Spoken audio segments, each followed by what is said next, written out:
first of all, I'm very sorry to hear that. I'm very, very sorry. I mean, Thank you. I'm from Colombia, which is a tropical country, and we have a lot of that. Actually, myself, I had Zika virus when I was there. So I know how terrible it can be, and dengue fever. So I'm very, very sorry to hear that. Um, Dengue can cause neurological symptoms, actually.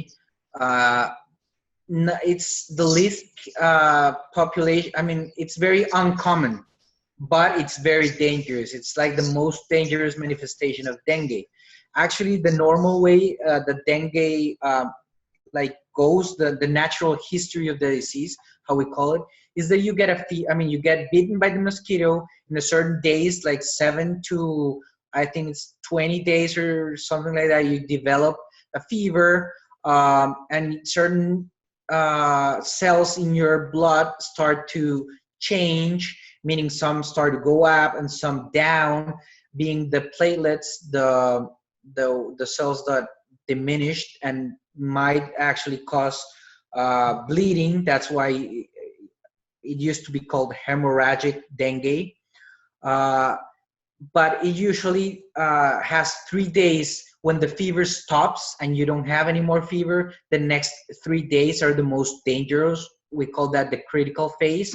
But if nothing happens on those 3 days, probably you're gonna get better eventually. There's no current treatment for dengue, so probably you just go and you get hydrated, you get monitored, but there's not really much we can actually do for that. But unfortunately, a small percentage of people do get uh, infected and a reaction in the brain that calls what we call encephalopathy by dengue, which is very deadly. And I don't know if this is what happened in the case of your family member, but it can happen. Not always. It's rare, but it can happen. Yeah. Exactly what really happened, because I am from Guyana, and because of her work, she had to go to certain parts of the interior, and she was bitten by the mosquitoes. So this is what she was diagnosed with. She was hospitalized for 2 weeks, and the private hospital said there was nothing more they can do, so. Yeah, that's very unfortunate.